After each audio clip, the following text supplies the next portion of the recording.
sidaad ka warhaysaan ama wax saxaafadeedku ku soo baxay in dadka u dhashay dalka Soomaaliya waxa laga rabaa inay haystaan aqoonsi buuxa ama passport si ay uga soo degaan garoomada ama madaarada dalka Jamhuuriyadda Soomaaliland ama uga soo galaan xuduudada kale ee dalku leeyahay waxa laga hadlayaa madaaro qura maaha waxa laga hadlayaa haday bariga tahay iyo hadii ay tahay maxaan ku dhahdaa badaba waxa laga doonayaa qof kasta oo Jamhuuriyadda Soomaaliya maxaan ku dhahdaa ka imanaya inuu maxaan ku dhahdaa haysto passport hadii aan la nafteena wadaayo qofka ka dhoofaya garoomada Soomaaliland ee aan haysan passport waa inuu ka soo qaato xafiiska socdaalka waxa weeye qofka maanta Soomaaliya reer Soomaaliya ee degan maanta Somaliland degan ee aan wax passport u haystaa jirin oo le waxaan ka waan dhoofayaa inaan qabto maxaan ku dhahdaa dalkayga aan ku noqdo Soomaaliya aan qabto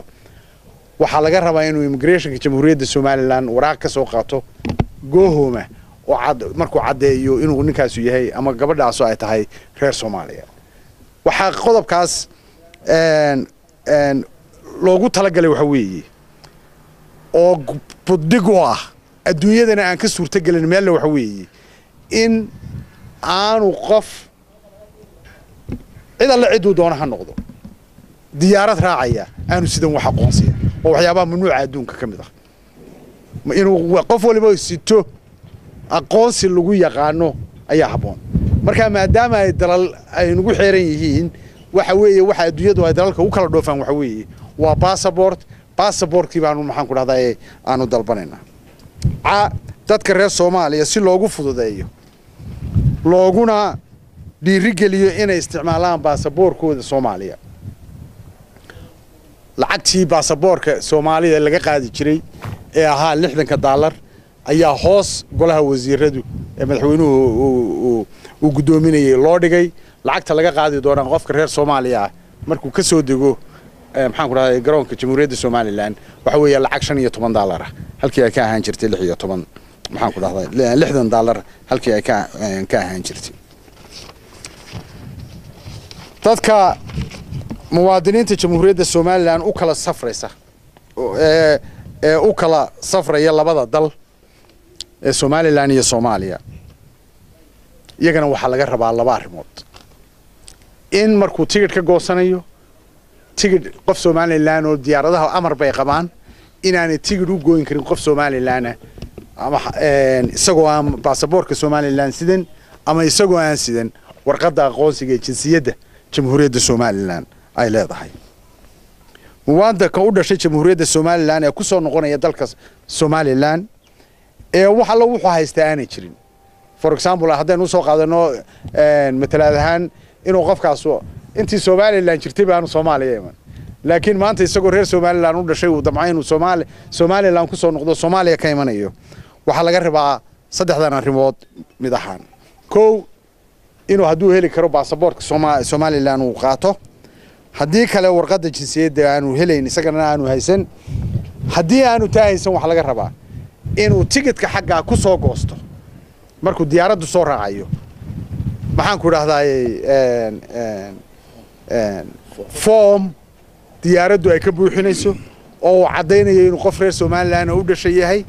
cadeynayana damiin Jamhuuriyadda Somaliland jooga oo cadeynayo qofkaas inuu maxaan ku dhahdaa uu yahay reer Somaliland haddii for example uu barkhad yahay maanta xamar ka imanayo aanu Somaliland hore u iman barkhad oo VO ga ma garanaysa inuu soo qaadana example waxa weeye wuxuu cadeynayaa barkhad cidda cadeynaysa inuu reer Somaliland yahay deedna form diyaaradaha ayuu buuxinayaa oo halka maxaan lagu sameeyaa inta anaga airportyada naga khusaysa iyo hawshaas waa kaas waxa kale soo raacay dhaxalgalkii waxa weeye ee hawlaha maanta arrintaas ay trigger gareysay ama ay ku soo kordhisay Jamhuuriyadda Somaliland aanu filayeen inuu ummadda Jamhuuriyadda Somaliland sugisay muddo dheer waa qodobada soo socda arrinta dadka ajnabiga ah ee sharci darrada ku jooga dalka iyo qulqulka tahriibayaasha waxa reeban in qof ajnabi yahay uu dalka iska soo galo bilaa fiise bad iyo dhul intaba ha ahaatee fiisaha dalka lagu soo gelaya waxaa laga bixin doonaa marinka ugu horeeya ee uu qofku jamhuuriyadda Somaliland ka soo gelayo iyadoo si degan loo hubinayo sidoo kale fiisaha dalka lagu soo gelayo waxa uu qofku ka soo qaadan karaa dalka uu ka imanayo isagoo maraya xafiiska Somaliland uga furan dalkaas waxa reeban in dadka shisheeyaha ah ee aan israahan u dhalan jamhuuriyadda Somaliland sharci darro ku joogaan dalka laga bilaabo bisha 1 ee January 2016 ruux kasta oo sharci darro ku jooga jamhuuriyadda Somaliland waa inuu kaga baxo 30 cisho gudahood ama waa inuu muddada gudaheeda ku qaato warqadda ogolaanshaha deegaanshaha dalka muddada kadib hay'adaha ammaanka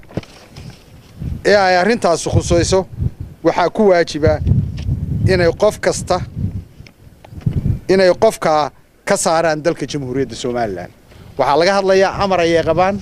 30 cisho markuu dhamaado ciidamada immigrationka iyo ciidamada booliiska iyo ciidamada sirdoonka ee jamhuuriyadda Somaliland qof kasta oo bilaa sharci darro ku jooga dalkan 30 cisho haduu ku qaadan waayo warqadda deganaanshaha sharci darrana uu dalka ku joogo in laga saaro dalka ayaa maxaan ku dhahday oo laga masaafuriyo ayaa maxaan ku dhahday ay dhigayaan go'aamadana laga bilaabo bisha 1 January 16 go'aamada ka soo baxay xukuumaddu waxay si rasmi ah u mamnuucayaan in goobaha ganacsiga sida hoteelada la seexdo xawaaladaha guryaha la kireeyo mucaaradada baabuurta iyo waxa la mid ah ay qofka u adeegaan ilaa ay si buuxda u hubiyaan suganaanshihiisa oo ay weydiiyaan aqoonsi uu qofkaas u leeyahay ama ID ha noqoto ama passport ha noqoto isla markaana ay nuqul ka reebaan aqoonsiga qof laga kireyn karaa oo ama maxaan ku dhahday hadduu hudheel yahay iyo hadduu guri yahay iyo hadduu baabuur yahay isagoo aan aqoonsi ama passport ama ID kala wadan maxaan ku dhahday aanay jireen qofkaasna ay shuruucda ay ka reebeen ay hayaan laga bilaabo bisha 1 2016 go'aamada ka soo baxay xukuumaddu waxay si rasmi ah u mamnuucayaan in shirkadaha telefoonada iyo isgaarsiintu ay iibiyaan sim card